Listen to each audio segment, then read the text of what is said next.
All right. Welcome to the June edition of the Big Bend Fishing Report. This is June 2023. I am Captain Jay Carson. This is Captain Kenny Mullen sitting here next to me.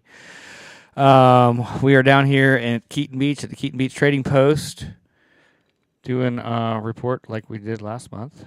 Keaton Beach Trading Post, let's talk a little bit about what we got. We don't have Stephanie here tonight, so where is she? What do we got going on? Stephanie! You around? What do we got going on events wise coming up? Anything going on other than the scallop season starting in 2 weeks?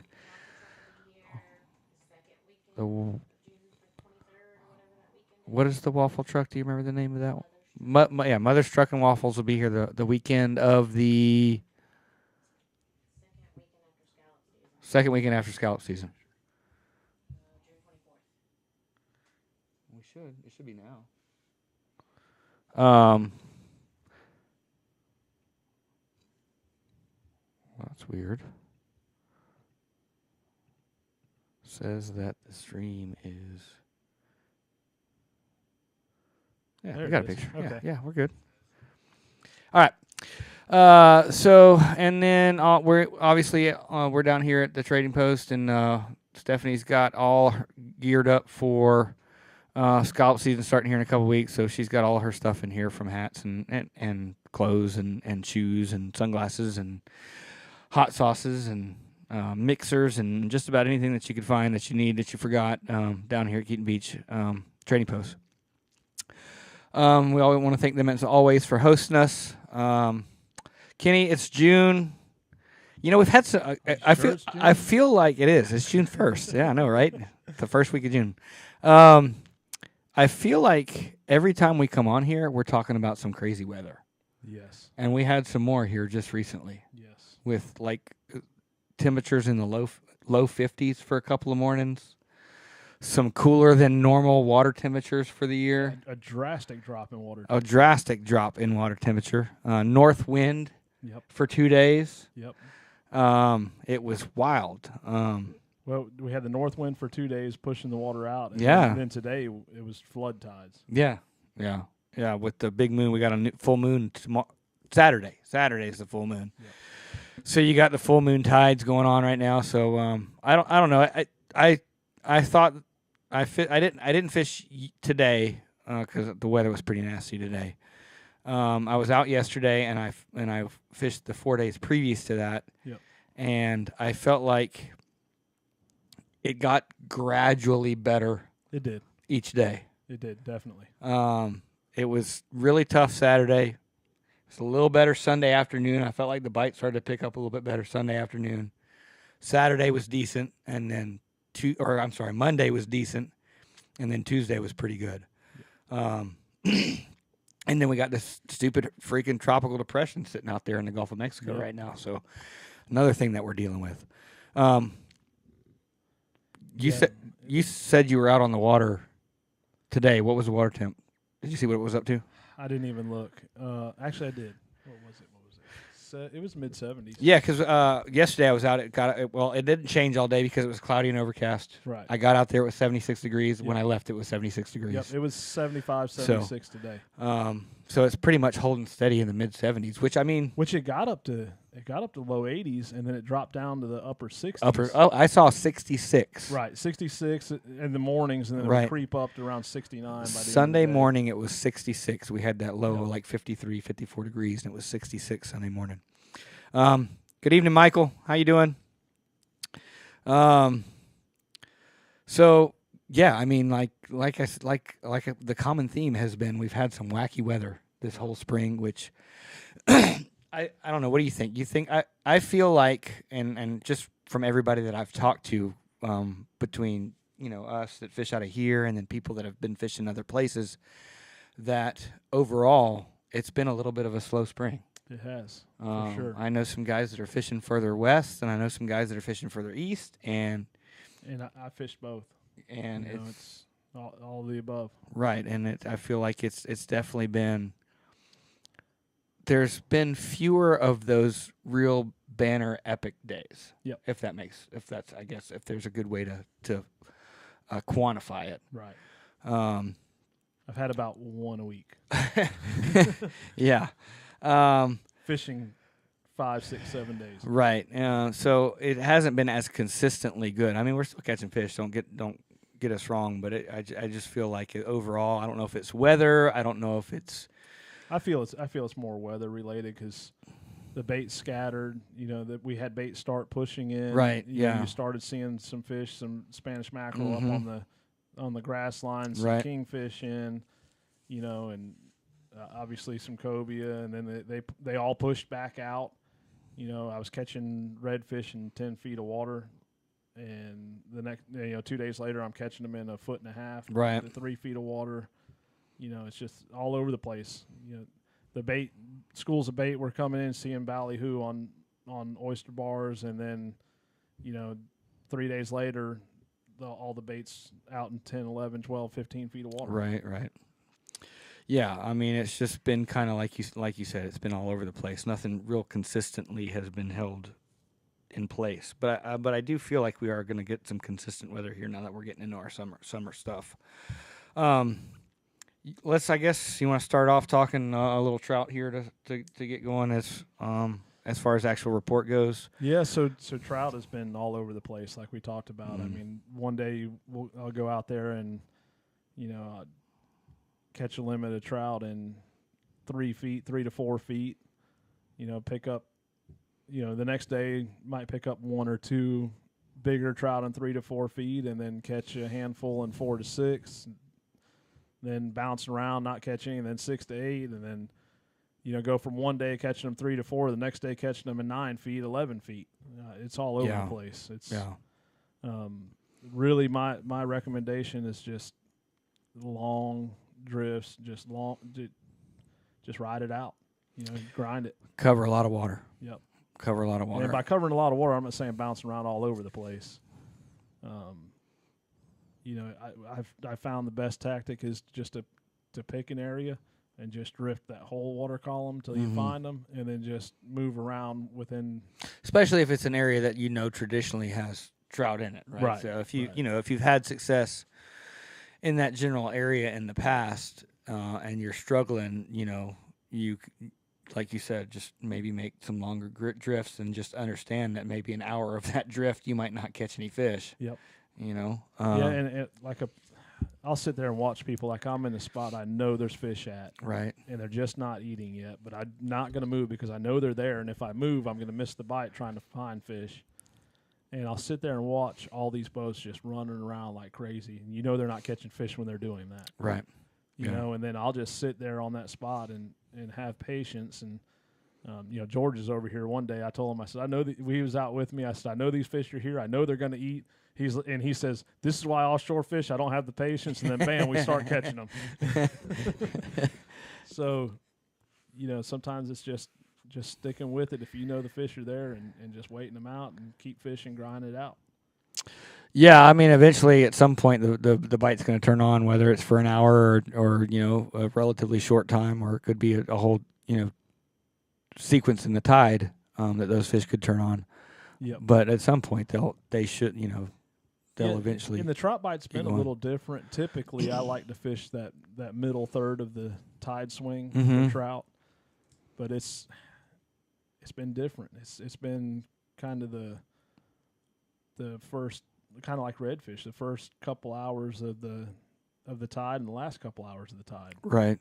And it throws off my game because I'm used to targeting redfish during that time, and then going to get my trout when you have the most water movement, and maybe going back redfish, vice versa. But now I'm having to shift things around and decide what we want to do. Right. As far as what's been successful, you want to touch on that real quick? Variety of stuff. Yeah, I've caught them in everything. Yeah. Probably the best color, I've been throwing a lot of Laguna shrimp, saltwater assassin, the 5-inch jerk shad, out deep, and I'm fishing that 8 to 11 feet of water. I'm bouncing it with a 1/4 ounce jig head, and I'm not jigging it super high. I'm keeping it low to the bottom, just kind of like what Pat says, that 10 to 11. You know, I'm not moving it. You don't want to snatch it out too hhigh out of the zone. You want to keep it in the zone. You know what I found was working the other day? I just was messing around, experiment with some stuff. As I was taking a paddle tail that's got some good action on it, like a Slayer Inc. Paddle tail that's got that good, action to it, and putting on a heavy enough jig head that I could just slow roll it. Slow roll it along just over, just within that little strike zone range over the grass, whether it's 10 feet, whether it's 4 feet, and that was seeming to be, I wouldn't say super successful, but it was working. Well, thing about that is you're covering a lot more water. Right. You're power fishing. Yeah, for sure. And if you're going to do that out in that 8 to 11 feet, you're probably going to want a 3/8. Right. Yeah. Heavier jig head. Yeah, 3/8, maybe half ounce. Yeah, something that you can just kind of depending on the size of that paddle tail. Right. So, all right, we got some guys showing up tonight. Appreciate everybody that's already here. If you are just joining us, thank you for tuning in.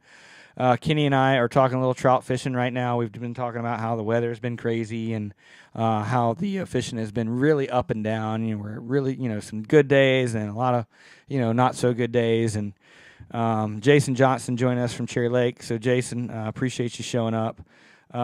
Nate, one of our regulars, 10 to 11 feet. He says, "Are we over the grass or what is on the bottom?" So both. I mean, grass, sand, rock. I mean, they're just. It's so inconsistent. Yeah, I mean, it's crazy. Right. It is. It has been very inconsistent. It's. I was. Your best bet is patchy bottom. Patchy bottom does seem to be the one common factor in where I've been noticing that the trout have been. Now, one of the areas it's rock and sand. They're there. Right. They're there because there's bait there. Right. Yeah. Davis Dawson, good evening. Good evening, Davis. Appreciate you joining in. Jason, are the reds still shallow? We'll get to the redfish here in just a second, Jason, so don't leave us. We're going to talk about redfish here in just a second. Let us finish up on trout. I was going to say I got into some really nice trout Tuesday morning on topwater. Yeah. And those trout were around I guess it's like glass minnows. Yep. There was several pods of bellies. So there was several little pods of glass minnows on this flat, not far off of shore, in like 3.5 feet of water, but within half a mile of the shoreline. Yep. And those minnows were in there, and I could see them. And we started throwing topwater around those little bait schools, and we caught 6 trout between 23 and 26 inches in like an hour and a half. So that I think that's something that can be repeated. Oh yeah. So that's something to look for. If you're looking for, if you pull up on a flat and you see some of that little smaller bait, flickering, especially if you see stuff busting it, because it was getting busted. Right. There was bluefish bust. Most of it was bluefish busting on the surface, but those trout and there were redfish around it. Yep. Because that's typically what happens in that.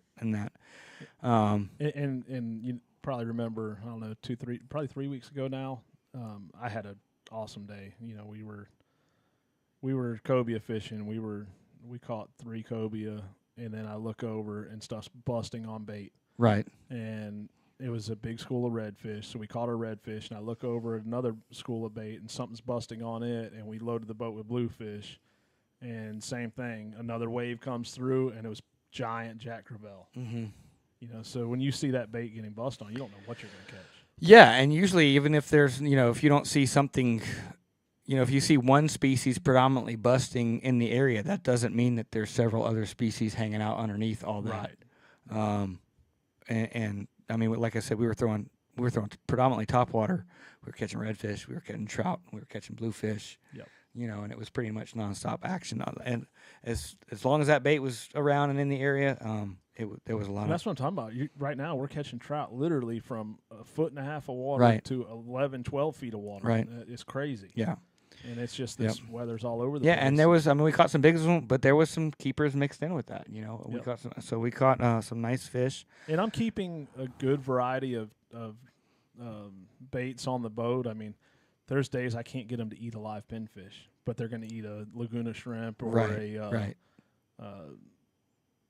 watermelon slice, watermelon red, 5 yeah. inch, and then other days I have to break the 5 inch, break the tail off of it and keep it small, like you're targeting shrimp.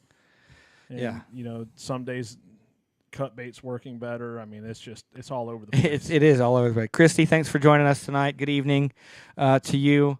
Steve Bond, what's up, dude? Steve checking in. Steve, are you checking in from Jacksonville, or are you over here at Keaton right now? Or what you up to this evening? Jason, we can touch on some topwater plugs here in just a second when we talk about our redfish action here. There was one other thing I wanted to mention that I noticed about trout too before we move on is, speaking to it's been all over the place.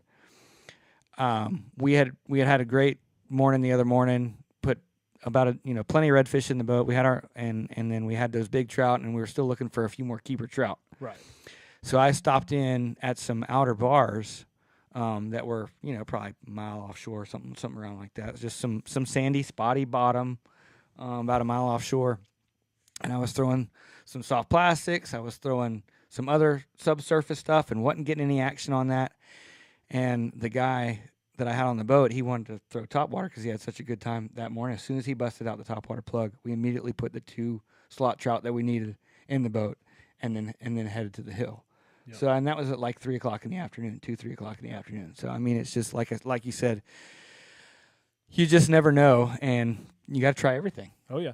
And out deep right now, that 8 to 12, I'd say, I'm running a 5.5, 6 foot leader. Yeah. Yeah. It doesn't, and it hasn't mattered if I have a split shot on it or not. The fish are coming up for it. I was wondering when you're running like cut bait or are you so you're not putting a split shot on that? Well, I was at first, and then you lose split shots, and right. So then I got so busy, we were catching one fish after another. I Interesting. Finally said, you know what, forget it. I don't have time to deal with it. Yeah. Cast so those fish are coming all the way up off the bottom to eat. And it didn't matter. It didn't matter if it was on there or not. Did it seem like you were getting most of your bites once the bait fluttered all the way down, or like as it was? Yeah, it didn't matter. Didn't matter. Interesting. Yeah, it's but that's not every day. Right. It's so inconsistent. Yeah. Oh, Steve, you're in Jax. Steve says he's coming this way tomorrow, so we'll probably see him around here this weekend. So I guess that kind of wraps up trout. So pretty much anywhere from 3 to 10 feet of water is kind of the summary. It's typically, we should be seeing a spawn in that 4 to 6 foot range, and it's not there.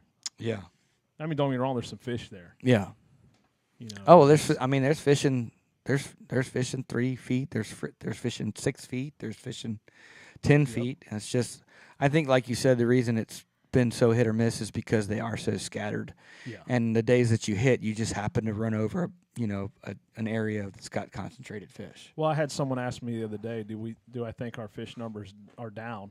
And if I didn't see this every day, that there's just fish and all over, right? I would say yes, but when you see them this scattered, I think it's just the fish are scattered. I don't think our numbers are down. Yeah, it's just the only reason and Kenny's saying somebody asked. I was the one who was asking him. Well, that. There was other people too. But the only reason I asked you that is because after the experience that we had in winter and early spring, where the spots that we were traditionally catching them, and you could pretty much sit in one spot and catch a limit, that was not quite like that.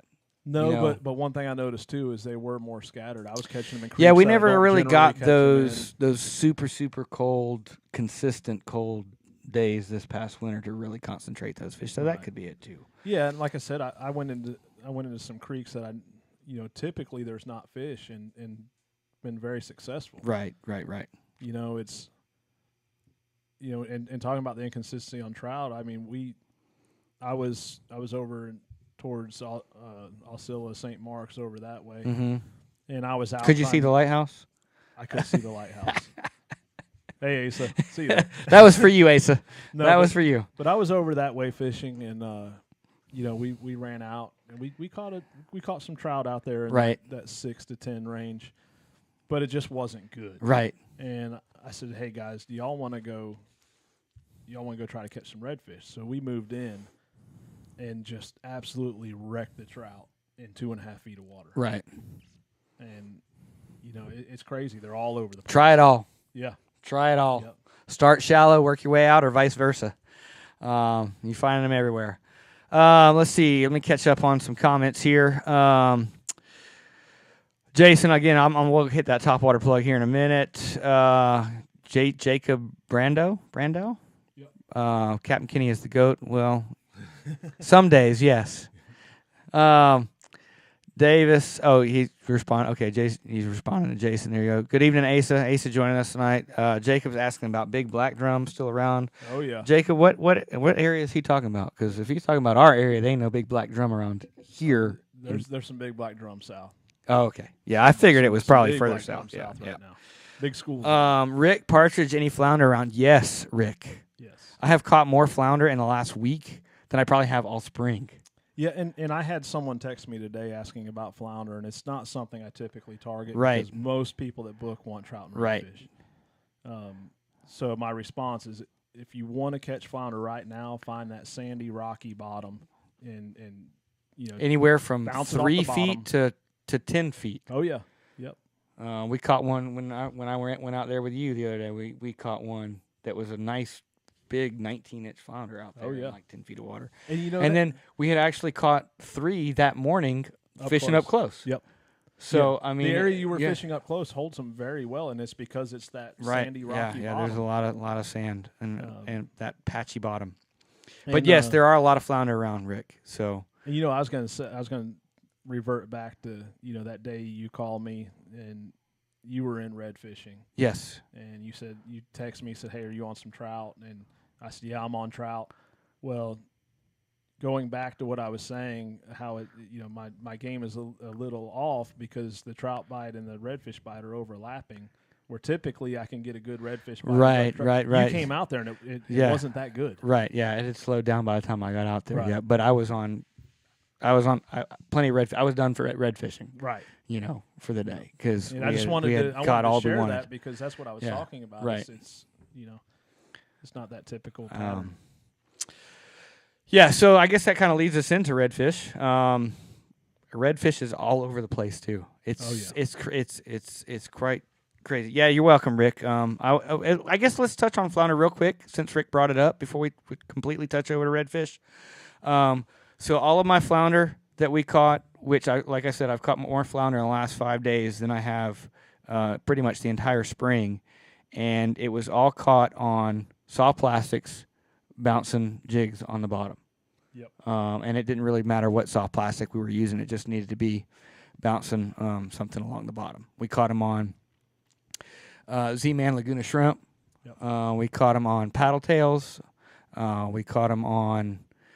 Let's see, what else did I catch them on? I'm trying to think what else. We caught them on top water. We caught on a spoon. We caught them on a gold spoon. Yeah. Caught. So I mean, it's like there's a lot around when you're catching them at that rate. I mean, we're catching. I think we caught 5 or 6 one day, which is a lot. I don't know that I've ever caught 5 or 6 flounder in one day. Yeah, as bycatch. You get on them, as bycatch. As bycatch. If you're targeting them, you can do it, but it's again, that's kind of hit and miss too. Trying to target them. No, it's I don't specifically try to target flounder. I've never gone out with the intent saying, okay, I'm going to go try to catch flounder today.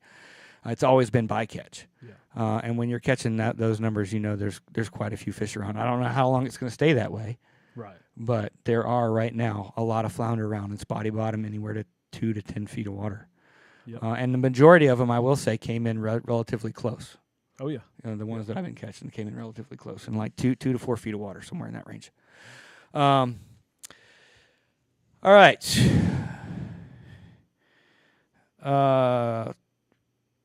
So Jacob, I caught a few at the boat ramp at the end of Spring Warrior. Fishing is much different compared to Pasco. Y'all got it easy. Yeah. Was he fishing in the creek right there at Spring Warrior? Right there where it drops off. Right at the boat ramp at the end of the. Oh, okay, interesting. So were they little black drum? Were they little juvenile black drum, Jacob?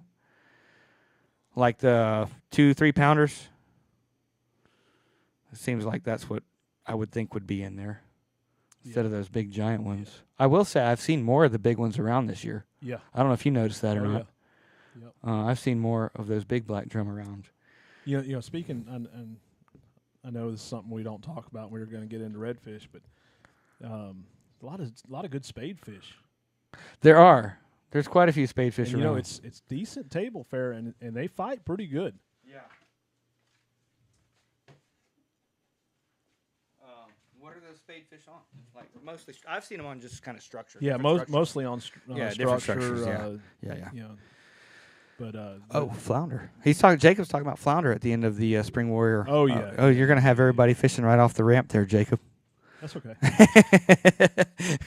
At Spring Warrior. All right, cool. All right, so let's dive into redfish. What's your experience been with redfish? Let's just say the last 2 weeks. They've been all over the place, like trout. Mm-hmm. But I'm getting into some really good redfish stacked up, and that deeper structure. Yeah. I am starting to see some bigger schools, but it's not like it would normally be right now. Yeah. And the best luck's been honestly throwing gold spoons. Gold spoons is what most of ours came. Gold spoons and topwater are pretty much all of our redfish came on the last few days. I fished Saturday, caught 4 redfish all day. I fished Sunday, caught four redfish all day. They're firing up now. And then Monday I caught about a dozen, and then Tuesday it was we were in the 20s or something like that on redfish. So. Yeah.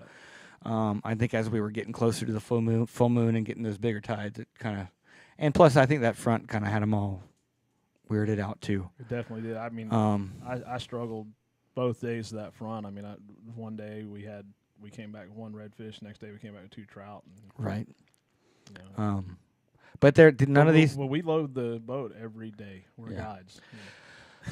Yeah. None of these fish though are coming up off the grass line. No, not really. I fished the last. I told you. I said because we were talking earlier and we were like we were trying to get a plan together to go find some redfish. And I told you. I said I'm just going to go fish some grass line. Surely I told can. you good luck. Yeah, you did. And I said I'll run into a few. So I spent the first half of the day just fishing grass line, and I didn't catch a first redfish. I tried to tell them guys. I had to go figure it out for myself. But then I finally just started pushing off into that shore stuff, and like not offshore, but like stuff further out in like 3 to 4 feet of water. Just started drifting over spotty bottom, and that started producing, throwing, just making long drifts over spotty bottom, throwing gold spoons. Yep, was producing the redfish, and I wouldn't say, and I haven't run into any stacked fish because we were catching multiple fish, but we were still having to cover a lot of water because it wasn't like I'd catch one, I put the power pole down, and then catch like 3 or 4 more before I'd move. I'd catch one, or we'd double up. I put the power pole down, and then I wouldn't catch another one. I have to pick up and keep drifting before I caught another one. There's some areas where they're stacked on certain tides, but it's not, not like it normally would be right now. Right. Yeah. And then, like I said, like we were talking, I caught them everywhere from 2.5 feet all the way out to 7 feet of water. Yep. So and I caught them as deep as 11. They're a little bit of everywhere, but the biggest thing I think right now, especially as we move into summer, is going to be fishing the areas that have bait on them. Right.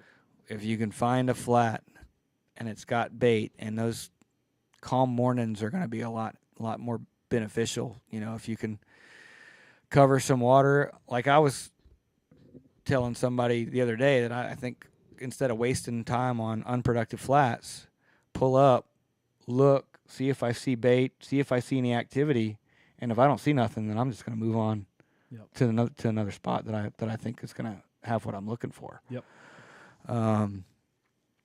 And I'm starting to see some bait push in this week, which makes sense why the fish. There's also a ton of mullet around. Yeah, there's a lot of mullet, like copious amounts of mullet.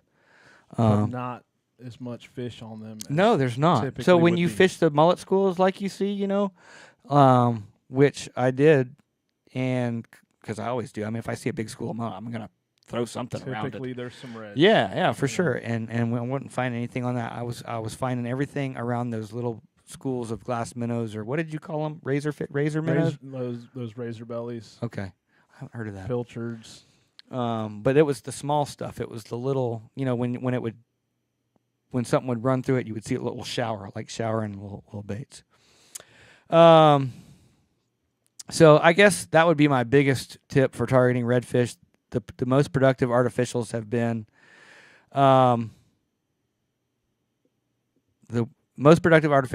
spoons and topwater. And so since somebody had asked about topwater earlier, let's touch on that real quick. Where was it? Jason. Jason asked, best topwater plug for average fishermen. I would say the Skitterwalk V. The Skitter V? Yeah, the Skitter V. For someone that doesn't throw them a lot, it's one of the easier ones to work.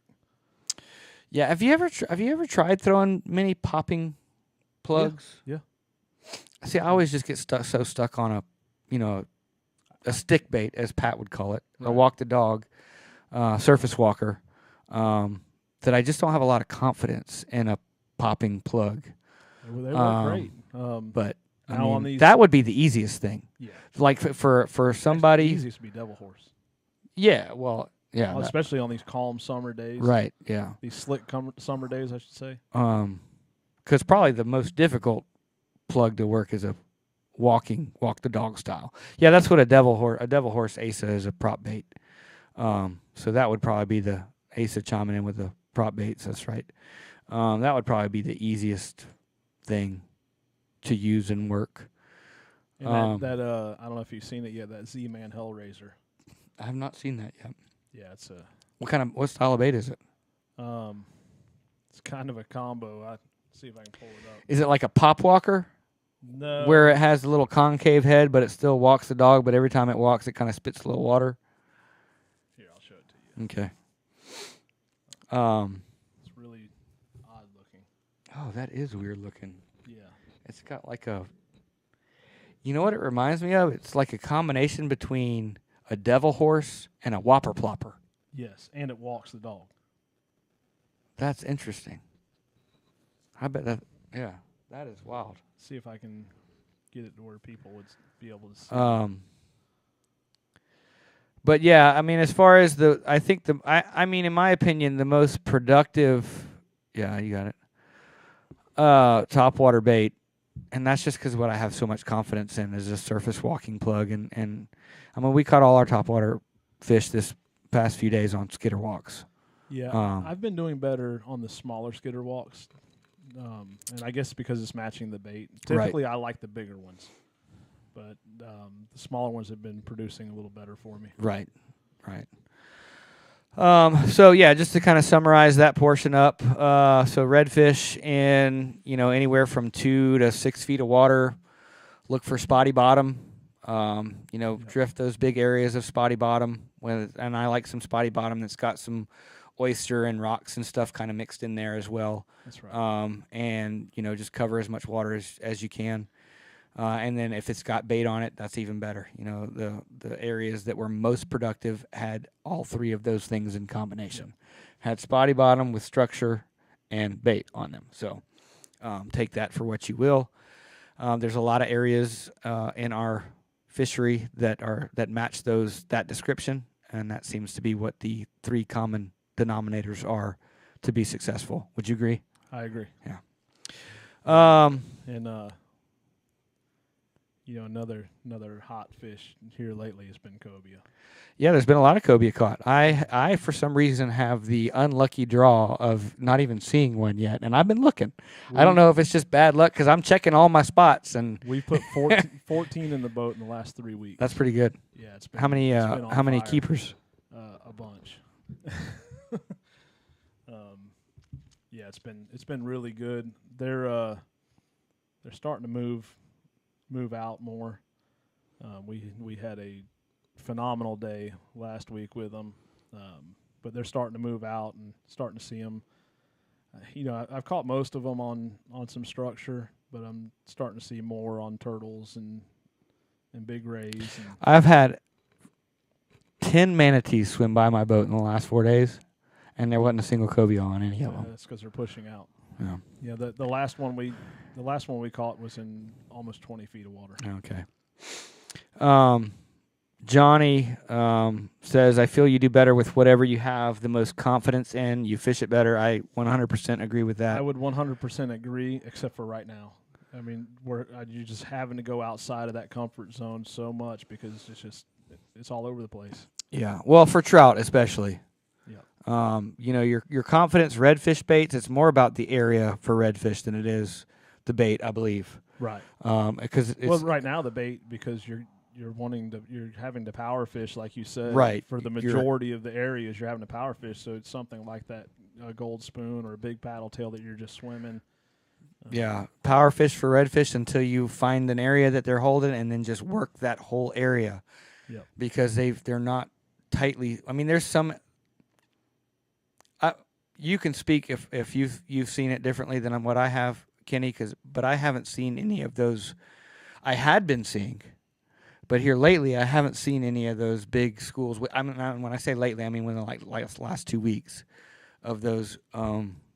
Big schools of fish running around. It's been real scattered stuff. It's been about 3 weeks since I've seen a big school. The last big school I seen was probably 200 fish. Yeah, and I would say that it was like 3 weeks to a month ago for me as well. Yeah. So I don't know where those fish are because there's some areas that I know where they show up pretty consistently every year in the same general area, and you can kind of go find them. Maybe not every day, but every third day you'll find them. Yep. Hadn't seen them. I've been in that same area, and I hit them about 3 days. 3 weeks ago? Yeah. And hadn't seen them. So I don't know where they are. I don't know if they're out deep. I don't know what's going on, but they are not in their regular spots. That doesn't mean there's not fish. It's just like they're real scattered. Yep. And I wouldn't even say scattered is the word. The areas that are productive are few and far between. Right. I would say is probably the better way, because once you find a productive area, there's a lot of fish in that area. Now, I will say the redfish that you've been targeting a lot lately, I catch those in that area every year this time. Well, actually, typically it's in mid-June to mid-August in that spot. Yeah. I don't know. Not this time of the year. But all my other spots where I had been catching them in 3 weeks, a month ago, aren't holding fish. No. Are not holding fish. And I checked them all. I can promise you that. In the last week. These temperature swings and weather conditions have been insane. Yeah. Asa says the same up here. Asa, you got any idea as to what the cause of that trend might be? I mean, I don't know if it's bait. I mean, it could be water temperature. I think it's water temperature, which is affecting bait, which affects. Yeah. And maybe the bait's out out deep. When things get out deep, like a school of redfish, when a school of redfish is in 10 to 12 feet of water, it becomes so much more difficult to find them. Well, that's what I was telling you. I was out there. Than when they're in 4 or 5 feet of water. I was out there cobia fishing, and it slicked out. It wasn't. It was a little choppy when it slicked out. And I seen the bait, and I seen that big school that surfs busting on bait. Yeah. At first, I thought it was bluefish, and I was going to go over there and try to have some fun. And then I just seen the water boiling with about 200 reds. Right. That must be what it is. They must just be out there. The bait must be out. So those big schools, just like we typically start to see this time of year, are just out deep. Maybe they'll push in. I don't know. But one thing that's nice is I haven't seen a lot of catfish. I know Joel's been catching a lot of catfish. Y'all want a good catfish charter, Joel is your man. You talking about Joel Baldtree? I am. He is the catfish king. He is phenomenal at putting you on catfish. Hard heads, not sail cats. Hard heads. That's funny. But you say that. So guess what? Some friendly banner. I had never caught sail cats on gold spoons until the past couple of days. I caught 2 in one day on a gold spoon. Are you trying to take the crown? I mean, I'm not trying to, but that's just wild. That's just weird. I have fished 20 plus years up here. Fished gold spoons my whole life. I had never caught a sail cat on a gold spoon. I would say that's due to lack of bait. And caught 2 in one day. They're hungry. Within an hour of each other. They're hungry. Lack of bait. It makes sense. Caught rock bass on a gold spoon. Caught 3 rock bass on a gold spoon. It's just that, like, this stuff is crazy. Asa says, I've been finding them back up the creeks, upper slots, and some small groups on nearshore structure, but the schools I was seeing have broke up into smaller groups. Makes sense. I mean, still in the creek. They're everywhere. This weather's all over the place. So, Jason asked, do you think the barometric pressure changes the depth of the fish? I don't know if it changes the depth. I think it's more water temperature changes the depth of the fish than barometer. I mean, the pressure will definitely shut them down. Yeah. If nothing else, it's a good excuse for us. Yeah, I mean, I guess that pretty much sums up redfish. If you guys got any questions or comments or anything else you want to throw in the chat while we are here, we're going to start to think about wrapping up here in a few minutes. You got some interesting conversation or anything that you guys want to touch on? I got a good report here from Captain Brent Woodard, Real Native Fishing Charters. He said basically the same thing. Fishing has been very hit and miss. This is for the Horseshoe Beach area. He says, I really think it has everything to do with this weather. When he got up in his truck last Saturday, it said 49 degrees, which is obviously insane. Yeah, for the last week. He said, but when they bite and temperature stabilize, we seem to do very well. Horseshoe Beach have caught trout in 8 inch of water and all the way out to 6+ feet. Redfish are sticking around pretty shallow, top water first thing in the morning, then suspending baits after the surface bite subsides. Been seeing big schools of eating-sized black drum, which have been keeping the rods bent. Cedar Key, the redfish bite, still waiting on. Said they've been making up for that with snook, which they do have a pretty good snook. They do have a good snook fishery down there. And then he said they're finally starting to show up oyster bars with empty bellies, catching most of them using cut mullet. Trout in Cedar Key has been no shallower than 4 feet and very scattered. Yeah, that was the other thing I was going to mention too about my redfish that I've been catching. They're super skinny. Yeah, they're all skinny. The trout's the same way. They're like literally the thinnest I've ever seen. These fish. So it's got to be, I mean, that's got to be what the issue is. It's got to be bait related as to why it's so. Yeah. So hopefully that changes. When I do get out there deep, they're spitting up a lot of shrimp. Yeah. So they're out there eating shrimp. Yeah. Michael, think when the water got pulled out for those 2 or 3 days, the bait stayed out and didn't come back in with it. You talking about during the hurricane? Michael, I think he's talking about during the hurricane, right? So when Hurricane Ian came through and pulled all the water out? Yeah, I mean, I feel like, and we've talked about this, I feel like some fish was redistributed, and, that could be why they were so scattered this winter. But, the bait that pushes in this time of the year is typically after we see those big negatives. Yeah. Yeah. I don't know. I mean, it could be. I think it's more like Kenny was saying. I think it's more water temperature related than anything. Once that water temperature hits 80 degrees consistently, it seems like that's when the bait really starts to show up. Right. Spawn on trout. What? I'm telling you, I spawn out trout. Is that what you're talking about? I haven't seen any. I've seen some roe. I've cleaned. I mean, I've cleaned. The roe's not ready. Oh, I got you. I've seen roe and trout, but there's roe, but it's not ready. Yeah. It's any triple tail, Johnny? I haven't seen a triple tail in a while. I've caught some, not right here. In Right. No, but I haven't really seen a lot of big ones yet. And I haven't. The numbers. I know they're in Apalachicola. Like they're yeah, but and they're right. They're right still there. not quite. But I don't know about further south. I haven't been seeing the. I don't know if they're just keeping it quiet down there, or it's just not popping off yet. It's not popping off. Yeah. I mean, you'll see. Usually, when it's popping off. You'll see a handful here and there, but it's not popping off. Yeah. Usually, you'll know. Yeah, I was gonna say usually you'll know. Yeah. This is a good question. Rick Mueller says, "Hey guys, I'm a Pinellas guy. We are typically white bait guys down here, scaled sardines, thread fins. Are you looking for the same bait pods as us down here, or are you looking more for pinfish or grass grunts up in your area?" I can go talk ahead on that because I'm from that area. I grew up fishing that area. It is completely different. It is completely different. We do get those white bait pods, and that's what he's referring to when you see them, especially out a little deeper. When you see the fish busting on them, it's those white bait pods. We do get them. Most of us don't use them like we would in Pinellas Pasco area. They're not as consistently easy to find.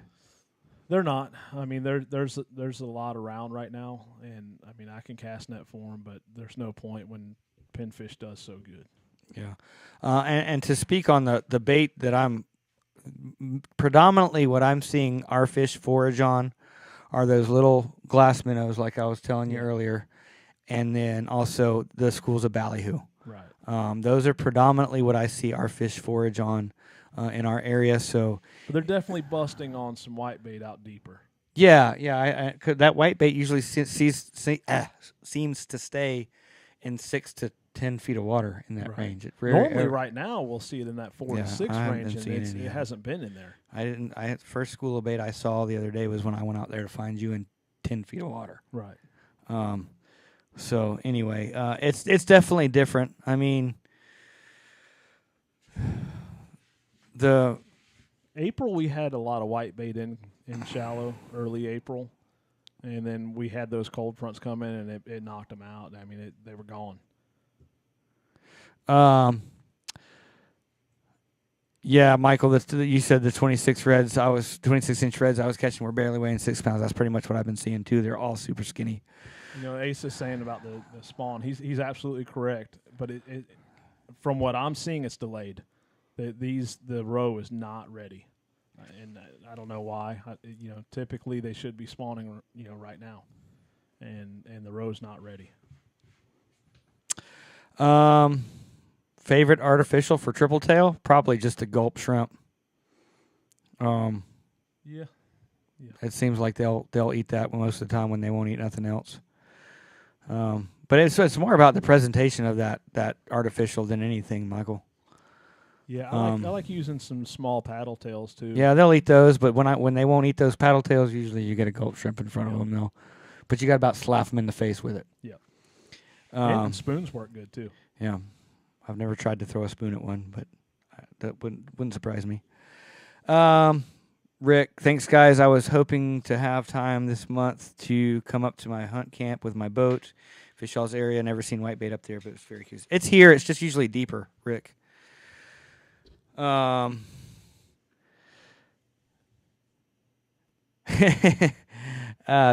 says, Jay, who is that skinny guy to your left? Amazing. Who is this skinny guy over here sitting to my left? He looks he's lost about 3 of himself.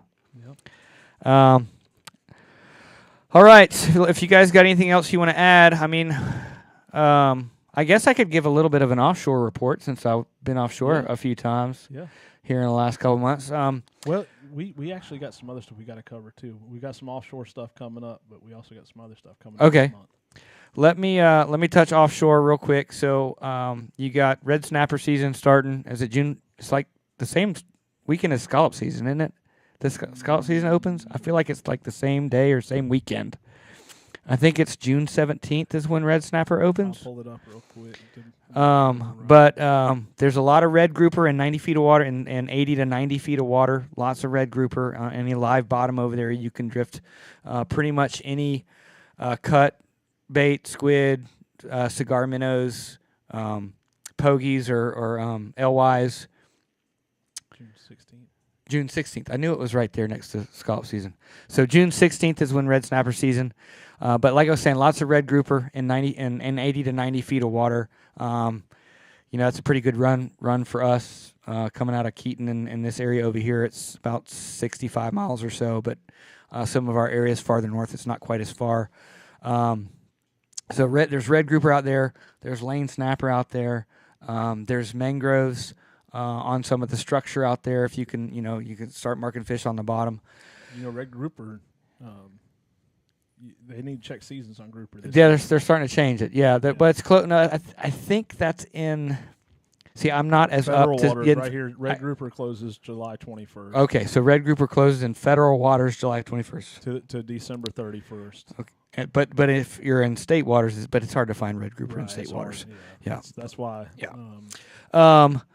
But like I said, red grouper bite's been good in 80 to 90 feet. There's been lane snapper mixed in there. There's been vermilion snapper mixed in there. We even caught some yellowtails the other day, which was kind of cool. And so that would be where I would focus on as far as red snapper goes. Man, anywhere from 60 to 90 feet has been producing fish. I would say that's any structure in 60 to 70 foot has been the best. And yeah, I mean that's pretty much. The big thing to talk about is gags. Yeah, the gag closure. It's closed. I don't have the dates with me, but I know it's closed until much later. August 30. It's closed January 1st, August 31st, and then it closes again November 11th to August 31st. So basically, you have September and October. It says it's closed from November 11th, 2023. To August 31st, 2024. So basically, that's 9 months. Right.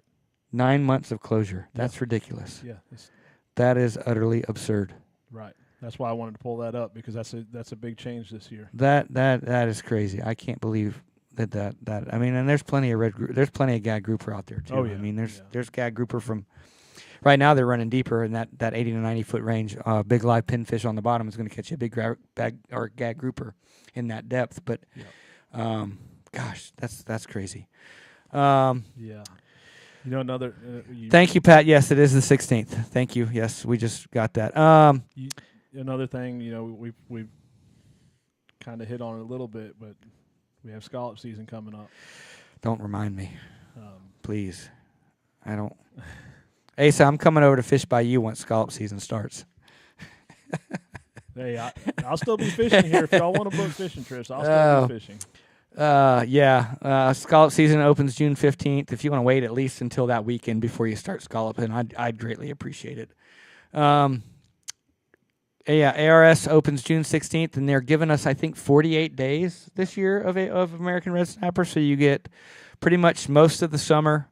And then there's like 4 days till you get to there's like 4 or 5 weekends in the fall that you get for red snapper. So plenty of them out there, and they'll eat anything too. I mean, pretty much anything drops. But a live pinfish, not one of the giant ones, but like a 3 to 4 inch live pinfish, seems to be the best thing for red snapper.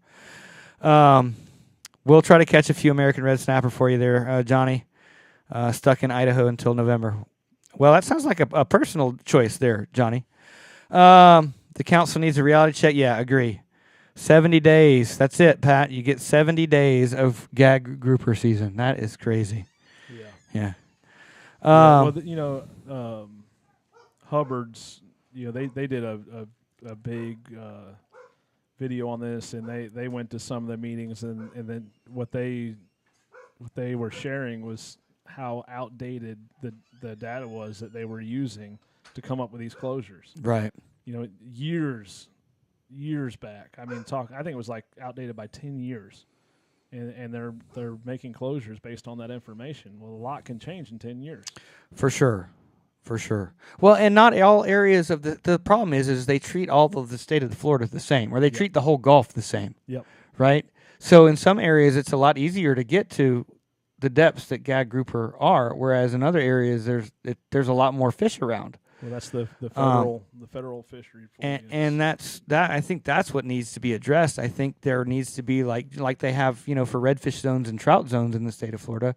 It seems like they need to think about doing, breaking up the zones based on location, and the fishery that's, around that. Because obviously, Tampa and St. Pete, and which I realize that, if you both go out from North Florida and then Tampa, if you go out on the same line, you're eventually going to run into each other. That's right.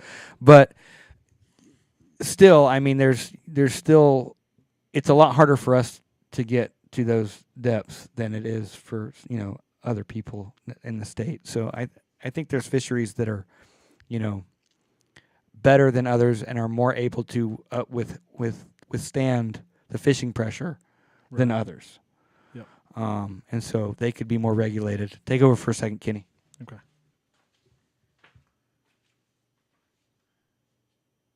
Zones is, part of that problem is it's regulated federally. It's not on the state level, and I think that's what a lot of people forget. That's a federal regulation. Right. Yeah. Well, in state waters, which for us it's so hard to get to a gag grouper in state waters. I have been seeing. Actually, we hooked up on some really nice gags. Yeah, but they're not keepers, right? I mean, they're not. No, I mean we've hooked up on some keeper-sized gags this 2 weeks ago. But that's unusual. That's not consistent. It's not something that I target. So I don't and I don't think many people targets them like that. So I don't want to say that it's not usual, but it's not something that I know. Right. I know those guys in Crystal. Well, I guess if they're what's the state waters? Inside 9 miles. Yeah, I know, but what's the date for Gulf side state waters for gag grouper? Can you look that up real quick? Yes, I can. Because we got those guys further south, a little bit further south of us. They do have gag grouper within. Oh yeah. State waters. And I do know that it pushed. I think it's like August 30. Same. It's the same. August 31st is when it opens, or September 1st. Yep, it's the same as federal. So September 1st to So September 1st to November 11th. Yep. So it's the same. Wow. Okay. All right. Unless you guys got any other questions, we are going to wrap up here in the next. I see. Yeah, Pat chiming in. FWC adopted all federal rules. Yep. There you go. So because there used to be a difference between state and federal. So anyway. All right. Well, if you guys don't got any other questions, we are going to wrap up. Pat, you should be sitting here with us, my man. Next month, you're not going to be able to skip out. Kenny, this question's for you. I'll let you read it. You're supposed to read it to the audience there. A little too far for me. You need glasses? I'm actually supposed to wear some.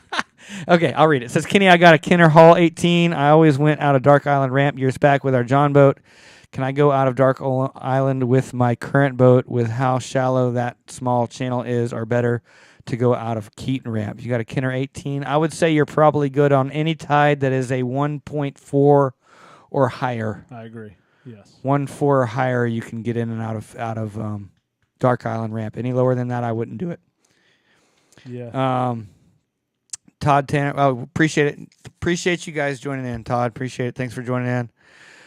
All right, Kenny, it looks like we're wrapping up. Any last minute questions, comments, concerns? We all, as always, want to thank Stephanie and George here at the Trading Post. I guess it's more Stephanie because George just hangs out and just kind of drinks beverages and George just pays the credit card bill and just hangs out and shoots the bull, see what everybody's up to, and Stephanie kind of more pretty much runs the place. So we want to thank her for letting us hang out here with George.